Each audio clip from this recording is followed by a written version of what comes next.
Hi everybody. Hi there. This travel video is about Greeneville, Tennessee, and talk about a bunch of friendly people. Yes, they are. And that part of Tennessee has a ton of history too. It is. Yeah, great history. It was a lot of fun, and again, really friendly people. I hope you enjoy the video.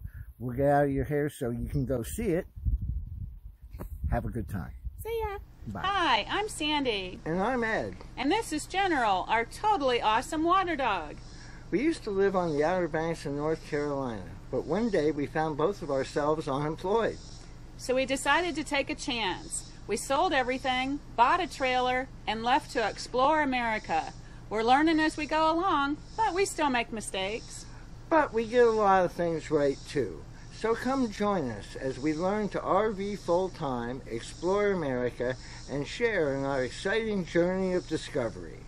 Our next adventure is just over the hills.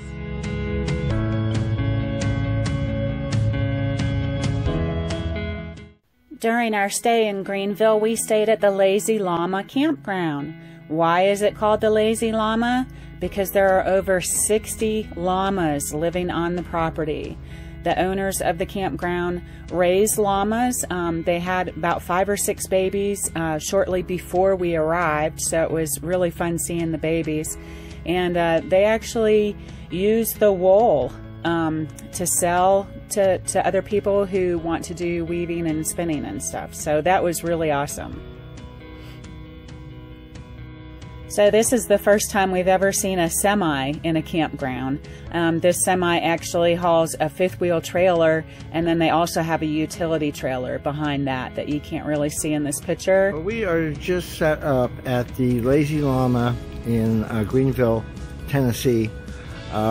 We booked this by telephone, talking to the gentleman, and the owner of the park told us that this lot was not that level. But you know what? We decided to take it anyway. When we got here, he showed us 2 different sites we could choose, and we chose this one. And he says he's planning on he's going to level it this year better. But this gave us a perfect opportunity to what do you do in an extreme situation? You gotta get things level. So this is how things have gone. So pretty much a long board to back the tires up onto, and even with some cinder blocks underneath, we still had to use our other roll-up levelers. And then coming up to the front, I'll show you this. So on the front, we had to bring it up to get everything level, the whole trailer.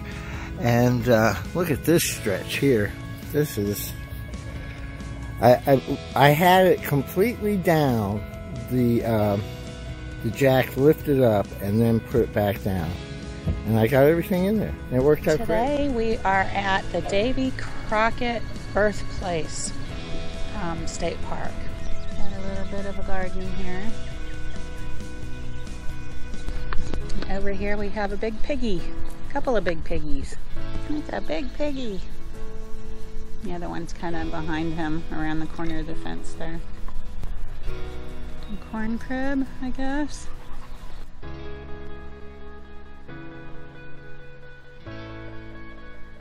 So on the far side of this park they have a pen that's got some sheep in it. And there's also a donkey in that enclosure over there. Here's an example of an early lean-to building, I guess is what you would call it. So Davy Crockett was born in 1786 and he died in 1836. He died at the Alamo, only 50 years old. So his birthplace was pretty early. His grandparents were killed when he was just a baby.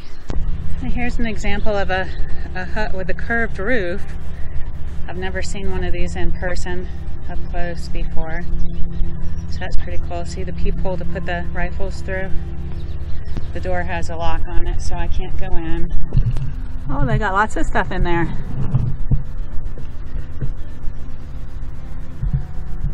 And look at that chimney. I wonder how well that worked for them, being wood and mud and hay on the top part. That's interesting. Okay, and this is the barn.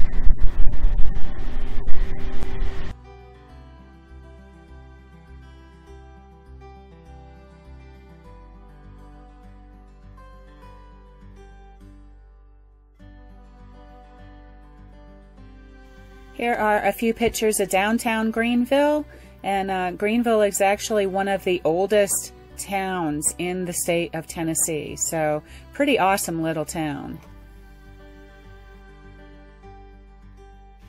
We visited the Captain Thomas Amy property in Rogersville, Tennessee, and there is the remains of a mill on the property and the dam that ran that mill.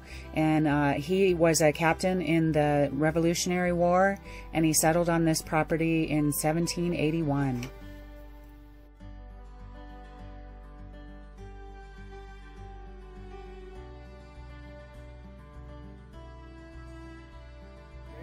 Right, same kind of truck. The old rat laughed as he gave away the bride, and he laughed and he laughed as he took a rat side, Where will the wedding supper be? Where will the wedding supper be? Where will the wedding supper be? Way down yonder in a hollow tree. What will we get for the wedding gown? We're inside the President Andrew Johnson Visitor Center, and they actually have enclosed Andrew Johnson's tailor shop inside this building.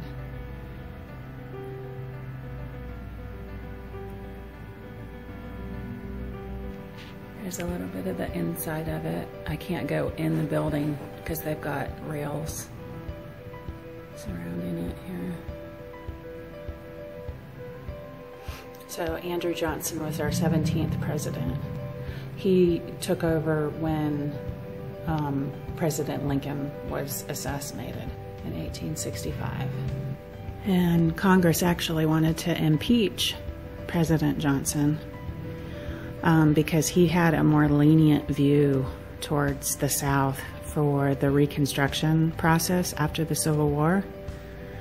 So they very desperately tried to get him out of office, but they were unsuccessful. So the visitor center is right there and on the left, and that's where the tailor shop is enclosed at. And this house right here is where Andrew Johnson lived while he was a tailor, I'm assuming after he got married. But behind us, this is a replica, it's a model, of the home that Andrew Johnson was born in Raleigh. I got it all set up cute in here. All kinds of stuff. And here's the other side.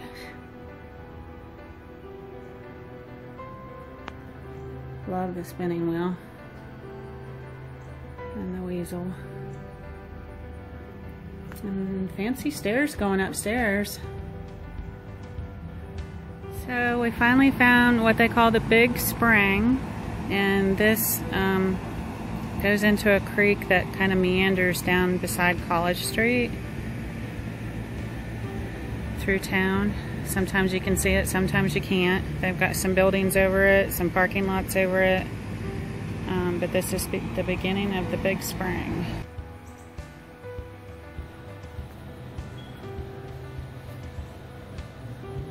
Behind us, while we were looking at the spring, we turned around and saw this house. So this house has a stone floor, which we've never seen before.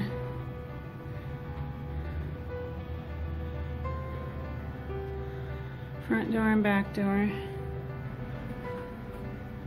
Stairs going up. Okay, so this house was to be the capital for the state of Franklin. Which basically, I've read up on this a little bit, it's several counties in the western part, or the eastern part of Tennessee, and actually the western part of North Carolina because some of this was still in North Carolina at the time when they did this, but they applied for statehood. Pretty cool. Now we're at the Seth Babb log home, and this is part of the Greene County Museum. The house was originally on private property, and the descendants of Mr. Babb disassembled the house and reassembled it on this lot down here by the museum. Very nice two-story house. So the placards say that the house is currently decorated as it would have been in 1840. Separate bedroom in there. I don't know if you can see it. They've got this all glassed off, so I can't really get close. And over here you can see the curled stairs going upstairs. That's pretty cool. So pretty fancy for being built in 1787. It's a nice two-story house. Now we're behind the Andrew Johnson Homestead, which is where he would have lived with his family. And we're walking general around. Got this little stream here in the middle of the backyard, but there's a couple of springs here right in their yard. One of them's over there. One of them is over there. Maybe one of the reasons he chose the site for a house. Yeah, because it has its own water source. That's pretty cool. Because they did have the map at the site says that there was a barn and the spring house was kind of down in this area and the corn crib and stuff. So yeah, that makes sense. So these all kind of run together in this little stream. They go down to the creek that runs next to College Street. Comes up. Inside the Greeneville History Museum, they had a couple drawings in there of what the town looked like in 1800, and given a little description of which houses belonged to which people there. So that was really interesting that they had that history from way back when. Today is Saturday, July 6th, and Sandy is attending some classes, free classes, for spinning and weaving at the RV park. So I took off to go to the laundromat, and this is the laundromat that we are using here in Tennessee. It's called the Old Stage Wash House, and as far as laundromats go, this is pretty cool. Let's check it out. Now I know laundromats aren't all that exciting, but boy, this place is really top notch. It's super clean. I've been here before to do laundry, and it's a little pricey, but wow, it's got this country theme going on. Even got fancy ceiling fans. But what's really great, I guess, is these killer washing machines. I mean, I've got every carpet from the trailer stuffed in this one machine. It's huge. And the dryers are just as massive. So I'm going to be able to knock this out, and we'll have some clean carpets for the trailer. But it's a super clean facility, really top notch. And no reading material, but that's okay. I'll get by. Even got snack machines. And I know laundry ain't all that exciting, but when you're traveling and you depend on laundromats, it's nice to find such a good one like this. Okay, all the carpeting is washed for the trailer, and Sandy's still at class, so I'll be back in plenty of time. And next on my hit list is to clean old Hi-Ho Silver here, because boy, this puppy needs a bath. We are in Southside Restaurant in Rogersville, and Ed is eating a pizza burger. Neither one of us have ever had a pizza burger before. He's loving it, absolutely loving it. So it looks like it's got a regular burger, some meaty sauce, pepperoni, cheese.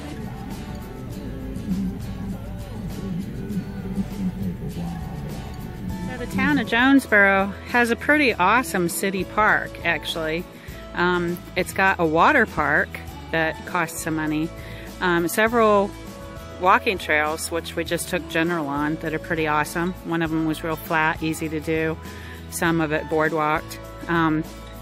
Picnic pavilions, disc golf, basketball courts, baseball fields, all kinds of athletic fields. Pretty nice park out here. This is the Christopher Taylor house. This house was built in 1777, about a mile from this location, so it's been moved. And Christopher Taylor was a major in the American Revolutionary War. Andrew Jackson lived here in 1788 to 89 while practicing law in Jonesborough, and the house was moved to this site in 1974. The Chester Inn was built as a hotel in 1797. They have a museum set up in the basement area, and they also have about 3 or 4 rooms renovated upstairs that you can tour, and that was pretty cool.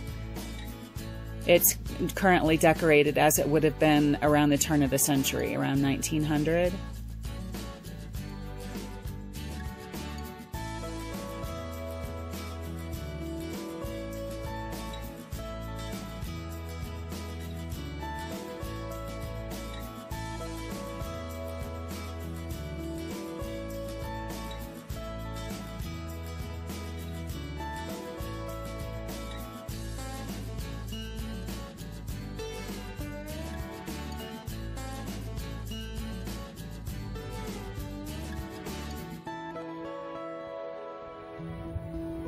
Here are some pictures of downtown Jonesborough, Tennessee, which is known as the oldest town in the state of Tennessee. And this was an awesome little town.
And that pretty much exemplifies what we've been experiencing in eastern Tennessee. Everybody is so friendly. It's amazing, isn't it? Eastern Tennessee has been amazing. It's totally blowing our mind. I mean, we can go down the highway where the speed limit's 55 and people are going between 50 and 55. They're not speeding. They're not in a hurry to get anywhere. They're not pissed off at the world because you're in their way. They're just so laid back. And when you get on a side road, I am just waving to people left and right. Everybody is, hey, how you doing? I'm fine. Great. You go to a restaurant, God bless you. How are you? And I'm not being facetious. This is a wonderful experience. It restores our faith in the goodness that we always felt was out there in America. And it proves to Sandy and I we're on the right track with this trip. We're out to show y'all that America is a wonderful place and there's a lot of great people in it.